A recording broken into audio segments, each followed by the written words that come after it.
Bismillahirrahmanirrahim. Kita awali dalam penjabaran Sahih Sirah Nabawiyah ini diawali dengan letak geografis bangsa Arab. Jadi secara etimologis kata Arab itu mengandung arti padang pasir atau tanah yang gundul, tanah gersang yang tidak ditumbuhi tanaman serta tidak ada air. Kata Arab ini sudah melekat sejak dahulu untuk menyebutkan Jazirah Arab, sebagaimana daerah-daerah lain diberi nama sesuai dengan kondisi yang ada di sana dan mereka tinggal di sana. Jazirah Arab dibatasi oleh Laut Merah dan Gunung Sinai di sebelah barat.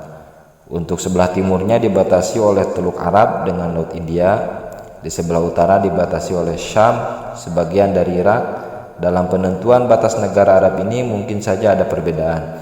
Luasnya berkisar antara 1 juta mil kali 1.300.000 mil.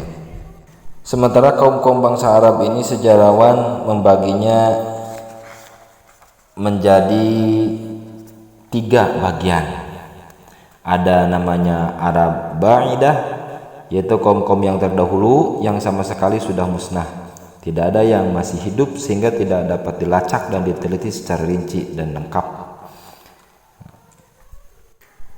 Kaum Arab Ba'idah ini diceritakan juga sebagian di dalam Al-Quran seperti kaum Ad, kaum Samud, kaum Sa'd, kaum Sam, Judas, Amlak, Umaim, Jurhum, Hadur, Wabar, Abil, Jasim, dan lain-lainnya. Yang selanjutnya Arab Aribah. Mereka kaum yang berasal dari keturunan Yasjub bin Ya'rub bin Qatan. Mereka disebut juga dengan Arab Qotaniyah. Yang selanjutnya adalah Arab Musta'ribah. Mereka adalah kaum yang berasal dari keturunan Ismail. Disebut juga dengan Arab Adnaniyah. Tempat kelahiran kaum Arab Aribah ini adalah di Yaman. Suku-sukunya berkembang menjadi beberapa kabilah dan suku dari keturunan Saba bin Yasub. 2 suku yang terkenal yaitu Himyar bin Saba dan Kahlan bin Saba.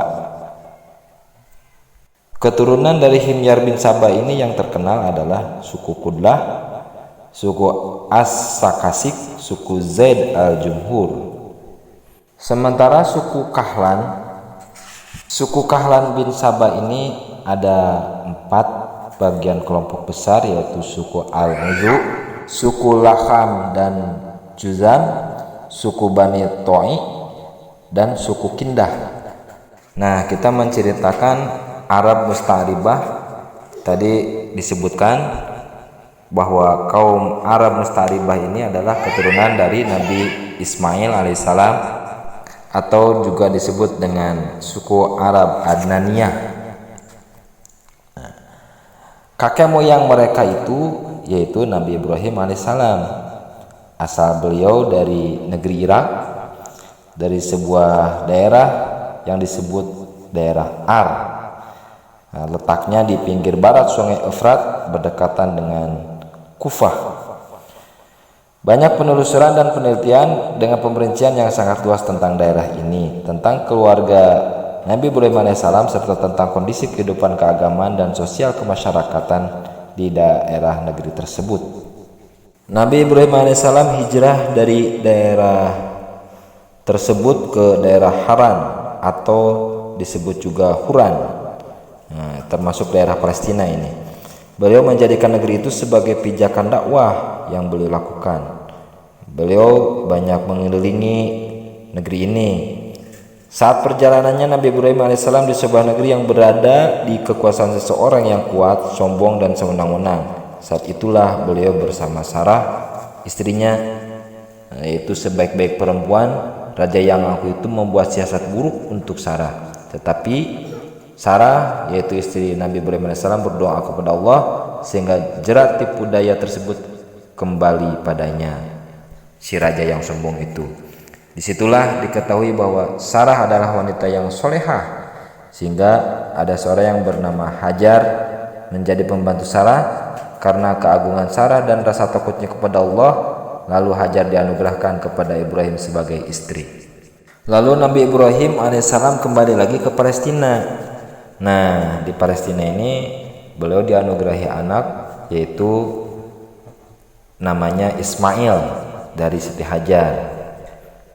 Namun Sarah, istri pertama Nabi Ibrahim, merasa cemburu melihat Siti Hajar memiliki anak. Akhirnya Ibrahim membawa keduanya, yaitu Siti Hajar dan anaknya Nabi Ismail, ke Hijaz.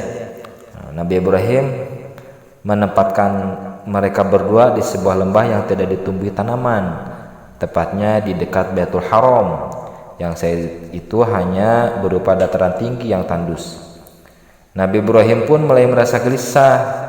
Dia melihat ke samping kanan dan kiri. Kemudian Nabi Ibrahim menempatkan mereka dengan memberikan bekal satu wadah air dan beberapa butir kurma. Lalu beliau Nabi Ibrahim AS kembali ke Palestina.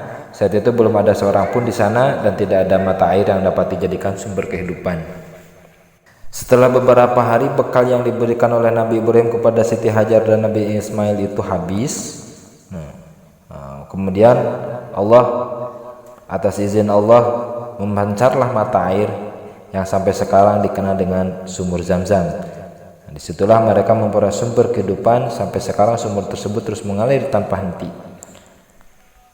Suatu saat datanglah kabilah ke tempat kediaman, ke tempat area Siti Hajar dan Nabi Ismail itu tersebut, yaitu kabilah Yamaniyah, yaitu Jurhum kedua. Mereka menetap di sana setelah mendapatkan izin dari Siti Hajar, yaitu ibu Ismail tadi. Ada juga yang mengatakan bahwa kabilah ini memang sudah ada di sana sebelumnya. Mereka menetap di lembah-lembah di pinggir kota Mekah. Tetapi menurut Bukhari menegaskan bahwa mereka itu datang setelah Ismail tinggal di sana, yaitu sebelum Ismail beranjak dewasa.